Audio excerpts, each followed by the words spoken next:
Today, my agenda, there's a lot of myths out there about injuries. There's a lot of conjecture. So we're going to go over a couple. So there's a sheet on all the tables. It's just kind of like my outline of what we're going to talk about. So myth number one, good pitching mechanics eliminate arm stress.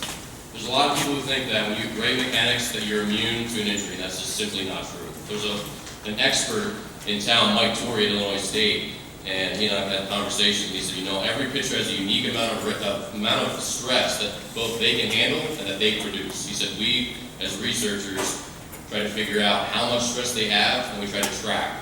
So if Randy Johnson produces X amount of stress, we might check up on his mechanics later in the season and see, is it X plus 10%? Is it X minus 10%? Is Randy producing more or less force than he normally does?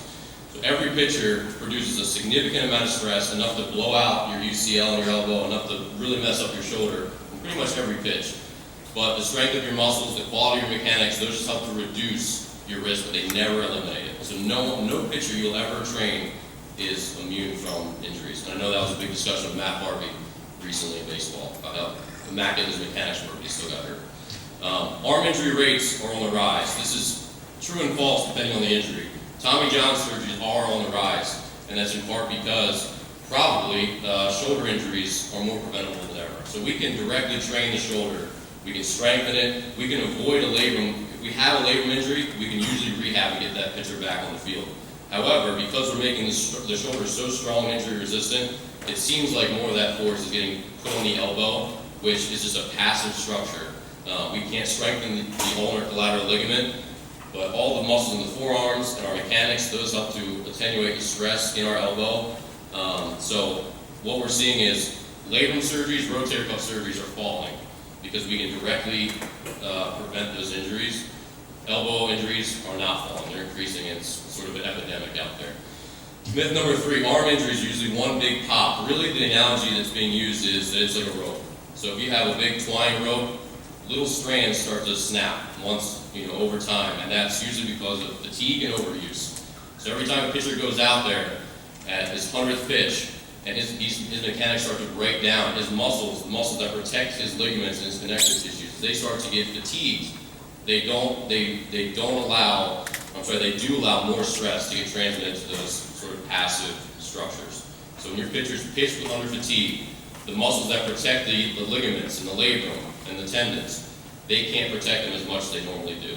And so then that rope loses a couple strands that day, and then over time, it goes. So it's never like an ACL tear where you can just have an awful, fall on it and it just gets a tear all at once. It's usually degradation over time.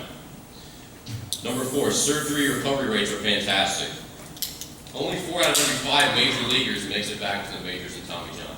And I played independent ball in part because I've been an injured pitcher very frequently. So there's lots of guys in my league.